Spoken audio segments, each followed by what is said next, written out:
Okay, son, what do we do after we go potty? Should we wash our hands? We're number 2! So, I just watched the Emoji Movie. That's a way to start off a video. You really just go around telling people that you've done something like that. Nonetheless, the point I want to get across is that the Emoji Movie has been criticized for being a ripoff of pretty much every animated film ever. However, no one could seem to pick exactly what it was ripping off. People have claimed that it was a ripoff of Wreck-It Ralph, the Lego Movie, Inside Out, or some combination of the three. However, if you've seen as many animated films as I have, mainstream animated films, you can realize that the rabbit hole goes a little bit deeper. There is not one thing that this movie does originally. There is not a single original story beat. I know that people say that there's nothing new under the sun, and no matter what you do, you can't get something 100% original, but the Emoji Movie is so unoriginal, it so didn't try anything new, that it has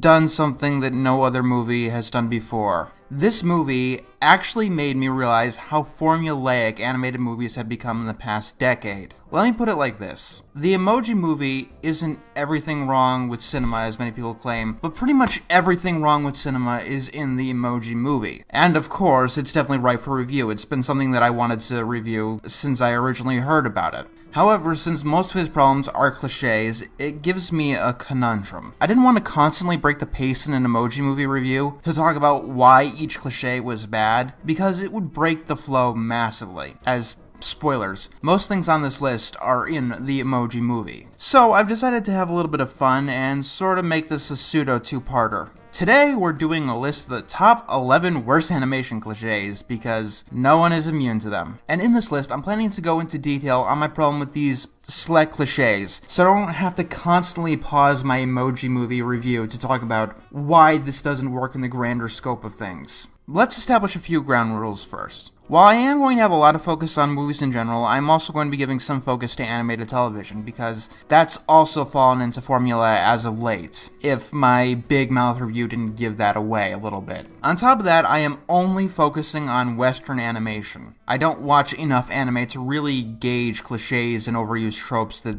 anime suffers from. When you watch a lot of one type of thing, you tend to notice patterns and trends, and they've really been coming to a head in the past couple of reviews. I think that this list is kind of a necessary evil. I want to get this all out of my system so it doesn't continually bog down my reviews in the future. And you have to keep in mind that many of the things I'm going to talk about, they aren't exclusive to animation, but they're far more frequent in animated movies and television. And for a final rule, I'm going to ignore trends that have largely died, like animated movies obsessively trying to save the rainforest. With that being said, let's rip these cliches a new one and hope that they die for good. Disclaimer, not even good cartoons or movies are immune from cliches. In fact, some of my favorite movies of all time have these cliches. Sometimes these cliches come up because a movie that used this cliche was so good when it originally released. So please keep that in mind, as I am going to be talking about some movies that I really do like, specifically the parts about these movies that I don't like. You know, when you get down to it, the best place to start this video really is at the end. And nowadays, there's only one way that you're allowed to end an animated film, and that's a dance party ending. I'm sure that this one isn't annoying to only me, and many people might have expected it somewhere higher on the list. The thing about this trope is that it usually doesn't bother me in the moment, at least until recently with recent movies. The dance party ending, from what I can tell, started with Shrek, like many of the worst trends of the industry. And since then, every animated film ever feels like they need to end with all their characters dancing to one last song to pad out the soundtrack. There are two problems that I've noticed cropping up from this, besides the fact that this is in every movie ever. The biggest problem is when it really comes across like the writers don't actually know how to end their story and just go into random dancing, like it's a kid's sitcom from the 90s. The other problem is that everyone dancing has basically become shorthand for everyone is happy in this ending, until the sequel 4 years later. We don't need to go through the effort of actually showing these characters in the new lives they lead. They're so devoid of conflict that they could just drop everything they're doing and go dancing. I get that with DreamWorks it's tradition at this point, but it's just the legions of imitators that have sunk this below tolerability.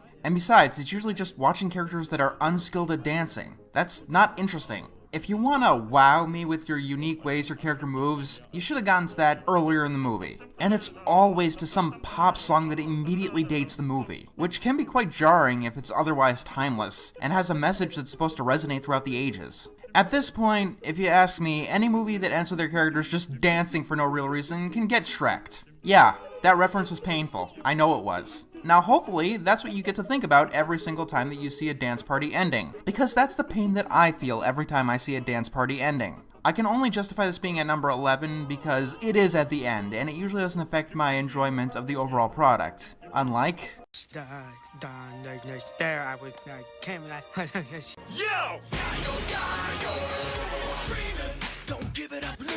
I've gone on and on about this one, especially in my top 20 worst opening themes list, so I'll try to keep it short. I've only seen a cartoon with a rap theme song work once. In history. The first Western television cartoon to air was Crusader Rabbit, back in 1949. It's now 2017. There have been literally thousands of cartoons to air in the meantime. And the only one of these that managed to pull off a rapping theme song is Danny Phantom. And it's kind of a scenario where the exception proves the rule about how hard it is. Simply put, you cannot make this work. It's always awkward, forced, and stupid. It always reeks of marketing hacks, and it is never made by someone who actually knows how to rap, or even has any decent flow. It's always an immediate attempt to cash in on pop culture trends, even if rap isn't relevant at the time. When Hammerman, as someone who actually raps, couldn't get it down, what hope does some poor writer sitting in an office who doesn't know what an MP3 is have? Rap theme songs don't create the absolute worst theme song ever, except the Captain Planet Season 6 theme song, but they never create a good product, and they always create a consistently awful product. It's nothing inherently wrong with the genre. Theoretically, it's possible to make it work. Like, literally, we haven't fully determined if it's physically possible, but there are scientists and shit trying to get a definitive answer. The problem is that the genre seems to be attractive to the marketing hacks that want to be edgy, or grant their show or characters edginess. And it's pretty much a scientific fact that marketing hacks repel actual edginess and the ability to relate to the youths. The simplest way to put it, anyone who wants to make one of these rapping theme songs really needs to leave their bubble in order to write a good rap. But the second that they leave their bubble and actually do that, they'll realize that all but one rap theme song in history has been absolutely horrendous, and they won't want to write a rap theme song for their cartoon ever again. What puts this higher than the dance party ending is that even if it's for a good show, you've got to get through this stupid, awful theme song every time you want to watch a new episode. And it's just obnoxious. I went into this recently with my Big Mouth review, so I don't want to dwell here. When it comes to animation aimed at adults, I often get the impression that it doesn't want to be animation, because it seems like they never put any effort into the visuals. We have people made of very simple shapes with no dynamic posing, standing with half-elated expressions, just staring at each other, just talking about things that cartoons who actually wanted to be a cartoon would be animating. And that's even ignoring things like the dad noises jokes from Family Guy, or one of their cutaways, which was, no joke, about 30 seconds of a still frame while Peter waited for a song to start. When I originally brought this up, people had given me counterexamples, like The Boondocks and Black Dynamite. And yes, those shows are well animated. The problem is that one is 5 years old and the other one is 10 years old, and neither one of them are making new episodes. And even back then they were exceptions. Most adult cartoons look like absolute trash. The problem is that it's the standard, the default, and I don't really understand why. I gave theories that it could be because of how The Simpsons characters are designed or that South Park is cutouts, but I don't know if that fully describes it. King Star King and Mr. Pickles went out of their way to be as ugly as possible, consistently, and not in an interesting way either. Alan Gregory almost didn't even try to be animated. And this problem gets even more crazy when you realize that it's in the good adult cartoons too. The animation is the worst part of BoJack Horseman, for instance, even back in season 1. I hear a lot of people bring up Archer as an exception. Archer is a little bit different, but that's because it has well-designed characters. The animation itself, the movements of those characters, is actually rather poor. It often looks like they're moving well-drawn cutouts in the earlier seasons, because the movements are stiff and the angles don't change. I don't remember the last adult cartoon I've seen that even attempted dynamic posing. The Samurai Jack cartoon is an exception. In every other adult cartoon, the arms are constantly at the sides of the characters, and no one has any body language, which is an incredibly important part of communication. And do I even need to bring up cartoons like 12-Ounce Mouse? Animation requires money. If you don't want to spend the money, don't make the animation. Not to mention that every episode of Family Guy costs $1 million. Makes those dad noises jokes just hurt a little bit more, don't they?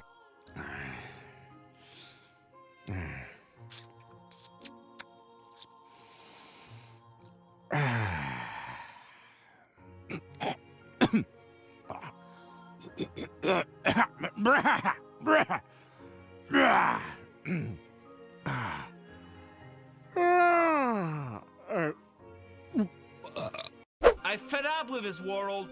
Even with all that said though, I still think that Big Mouth is the bottom of the barrel. There are no defending the choices made in the design of that show. Especially when you can easily raise the appearance of the characters by doing something as simple as removing the character's lips. Here's a quick tip. In animation and in drawing, lips tend to look awful all the time. It's one of those details that's hard to get right and nearly impossible to stylize. Almost every character with lips that you draw will look better without lips. All of this gets even more painful when you learn that Big Mouth was animated by Titmouse. Even if you've never heard of them before, you've probably seen their work. They animated Black Dynamite, Class of 3000, and many intros, like the one for Avatar The Last Airbender, and the one for Megas XLR. Then again, recently they've also animated Breadwinners, King Star King, and, well, Big Mouth. Get the hell out, Shannon! Get out! What the fuck happened? I get that the impression of being an adult is that the world is all edgy and ugly, so there's a temptation to make the animation for adults as edgy and ugly as possible. But that impression is actually something you outgrow when you actually become an adult. And honestly, the shit animation in most adult cartoons does give me the impression that they're so painfully immature. And once again,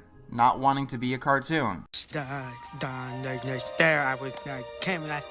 Why is every single adult cartoon a comedy? Actually, no, comedies have variety. Adult comedy cartoons just don't. Animation aimed at kids has comedy, but it also has mysteries, superhero shows, action shows, fantasy shows, just a stunning variety. But animation aimed at adults that isn't anime or the Samurai Jack reboot, it's always a comedy. Just naming the most famous ones off the top of my head: South Park, Robot Chicken, The Simpsons, Family Guy, Archer, Bob's Burgers, Rick and Morty, Futurama. While some of them have subgenres, Rick and Morty and Futurama are also science fiction shows, they're all primarily a comedy. Even worse, they seem to follow one of two templates: the South Park template or the Family Guy / Simpsons template. Robot Chicken is an exception. I can boil down 95% of adult cartoons to trying to be like South Park or The Simpsons or Family Guy. Full English, Mr. Pickles, Committed, Alan Gregory, The Nut Shack, adult party cartoon. This isn't building on trends or development. This is stagnation. This even seeps into shows that I absolutely love. BoJack Horseman felt the need to disguise itself as a Family Guy style show to get anyone invested.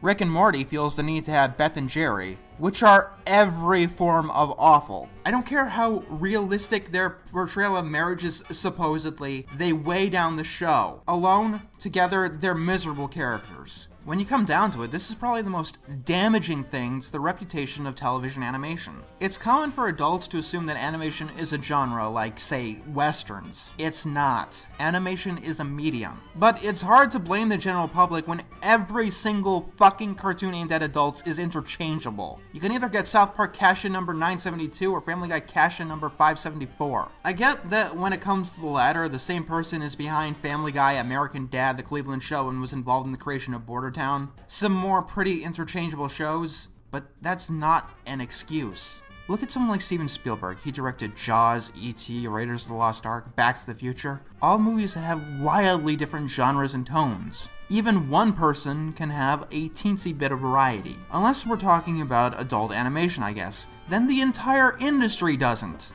You know what would be really cool? Seeing a Western animated adult mystery series. You know, an adult version of Gravity Falls. Maybe a Western animated adult fantasy series. An adult Adventure Time. A Western animated horror series. An adult version of Courage the Cowardly Dog. I get that adult is the wrong word to use because these series are a million times more adult than Alan Gregory or whatever the hell Comedy Central has spit out, and that's sad. There is one exception to this, it seems, the Samurai Jack reboot, but I don't really count that in this trend because it's based on a pre-existing franchise, and it understands that its previous audience had grown up over the years. I'm guessing that the only thing that's stopping anyone from trying their own adult animated action series or film noir or fantasy is that Fox, Comedy Central, Adult Swim, they're scared. They don't want to take chances on this. I can tell that there's an audience for it nowadays. Adult animation in general is more accepted, even though it's all the fucking same, and it seems like people are craving something new. At least I am. BoJack Horseman did prove that people want something more insightful. People loved its deeper later seasons and absolutely hated the lowbrow first few episodes. And I'm absolutely fed up about sitcoms, about deformed fish people just talking about things that they should be fucking animating. If you want the mainstream to take animation seriously as a medium and not a genre, this is the place you have to start. This is what's going to change public perception. There are so many possibilities that adult animation is keeping itself restricted from, when the kid stuff seems to absolutely thrive on these possibilities. For years and years, we had to deal with a particular plague on the animation world. The live-action remakes of cartoons that would just animate the main character in shitty CGI, with kid-pandering comedy that didn't even entertain kids. And it would always be aimed directly at kids, even if the show was so old or unknown that kids probably wouldn't be in the primary audience. And in the entirety of the 2000s and much of the 2010s, it seemed like every year we got a new one. From Scooby-Doo to the Smurfs to the Chipmunks, all lowbrow awful. Not one of them seemed to crack the level of good or acceptable, and most people were constantly wondering why they made any money at all. Lately, though, the trend seems to have died. Maybe this is because of another obnoxious cliche that makes me wonder why on earth it's making any money. The Disney live-action remakes. I'm cheating a little bit, but at this point, it is a cliche. And it is one that I've grown significant problems with in recent years. It's no secret that Disney has gotten a love affair with remaking their animated films in live action, and quite frankly, it annoys me to no end. It annoys a lot of people to no end. Alice in Wonderland, The Jungle Book, Mulan, The Little Mermaid, Aladdin, Peter Pan, and Beauty and the Beast. And this would go on forever if I just listed them all. Just assume that Disney is remaking every single movie that they've ever made as a mediocre live action whatever. You know, except for Black Cauldron or other movies that kind of deserve to be remade into something decent. I'm not going to try to complain about remakes in general, as that's a Hollywood problem that's been beaten to the ground, but I think that Disney remaking their old animation films into live action, even if there was no point to doing so, while shelving animated films like Gigantic, sends out a message rife with bad implications. How can we expect the general public to accept animation as an art form when it seems like the king of animation doesn't respect the medium? Because these are sellout moves. Think about this. Disney is making a live-action version of the Chernobog moment of Fantasia. Fantasia was a movie that was designed from the ground up specifically to set animation to classical music. That was the point of the film, to set animation to music. I don't care how cool you make Chernobog look in live action. If you're making Fantasia in live action, you're missing the point of Fantasia. And that's not even the remake that bothers me the most. On principle, at least. The Lion King remake is quite up there. Ignoring whatever quality that it ends up being, I'm kind of annoyed that they're calling it a live-action remake. By necessity, if you want the movie to be accurate, all of the characters need to be CGI, computer animated. Yeah, sure, they'll be on live-action backgrounds, but, Dinosaur is a film with CGI characters on live-action backgrounds, and Disney themselves considers it one of their animated canon. What's the difference here? You know, besides Disney now being too cool for animation. Many of the movies they're remaking are less than 25 years old, which is just absolutely absurd to me. I'm not adverse to remaking movies like Alice in Wonderland or Snow White, but Beauty and the Beast, Aladdin, The Lion King, they're extremely recent. Much of the animation in these movies has aged absolutely flawlessly. You can watch these movies today and get the same experience you would back then.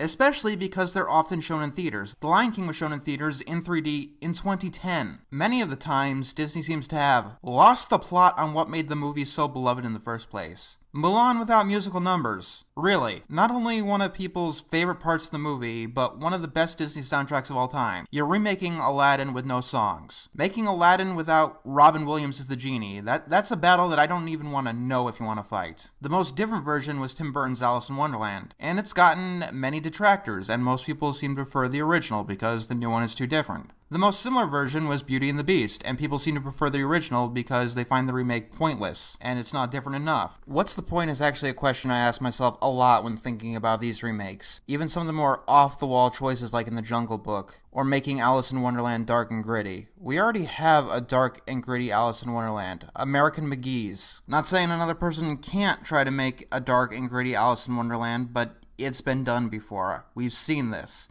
And we've already seen Disney try and tackle Alice in Wonderland.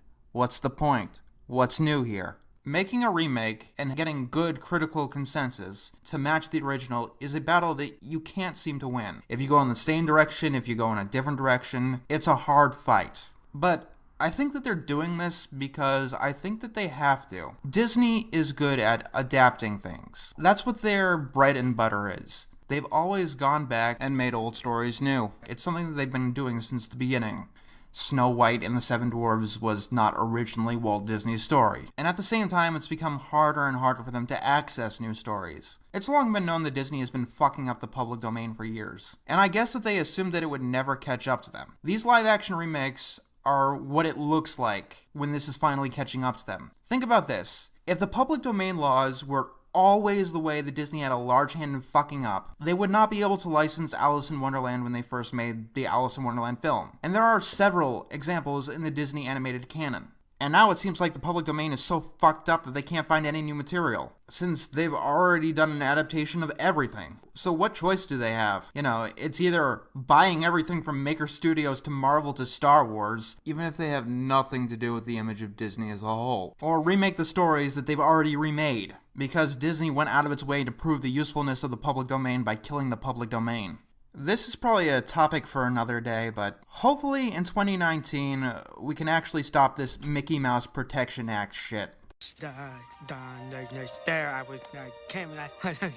Butt Monkey, the Megward the Wizard, the Jerry, the Oscar, whatever you want to call them. They're all the targets for abuse on this show. Entire episodes will be abusing them emotionally and physically, breaking into their homes, destroying their future, humiliating them, showcasing how pathetic they are in the grand scheme of things. And it's always painfully boring, especially when the episode wants to do nothing else. After you've seen the same exact thing happen to Squidward before in another episode, what reaction could you get this time, besides it being boring or cringeworthy? The worst Squidward torture episodes have a very claustrophobic feeling, as Squidward feels just trapped in a hellish scenario that he cannot escape from, no matter how hard he tries. And it's usually expected to be funny. All too often, it ends up feeling like an excuse for a joke, as it does with pretty much every Butt Monkey scenario. We wanted to put a joke here, but we couldn't think of one, so we're gonna abuse Squidward or whoever instead. Not helping is that when these characters do get abused, there is very little thought on the actual joke, when it comes to things like timing. As for butt monkeys like Meg, whenever she gets abused, it usually feels arbitrary. She'll be thrown randomly into an episode or scene just to get crapped on, even if she appears nowhere else in the episode. And it's not funny there either. It grinds the rest of the episode to a halt for no good reason. And honestly, it's quite sad. Here's a person who's just standing there, minding her own business, and getting crapped on. And while Meg does go insane in the later seasons, it isn't wacky and wild like it's portrayed. It ends up seeming like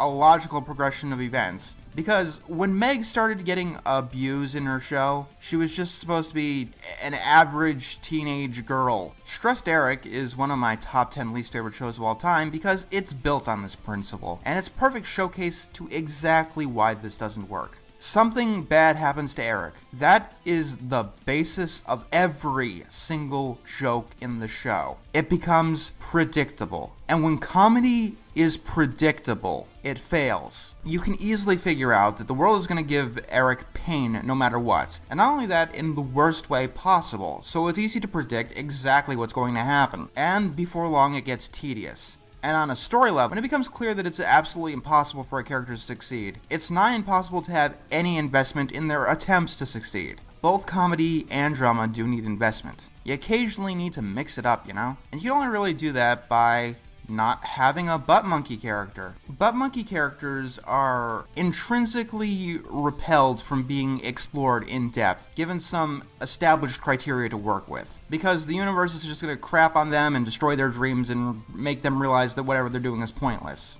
Jerry has some depth on Rick and Morty, but I know that the world is just going to crap on him in every opportunity. Every hobby he has in any random episode is just going to be used to showcase how pathetic he is. And thus, every time he's on the screen, all I'm thinking is, get off the screen so we can spend some time with the interesting people. I don't know what more I could say about this that I haven't already, besides the fact that this is another character type that you don't need to put in every single cartoon ever. Episodes trying to be funny that continually torment one character often end up more horrifying. You end up feeling sorry for these characters, and it can even end up tarnishing your view of the rest of the cast, as they callously go out of their way to beat up this poor innocent person. Not to mention that this trope found itself in many shows of the late 2000s and early 2010s that love to use the two douchebags annoy someone relentlessly formula, popularized by shows like Fanboy and Chum Chum.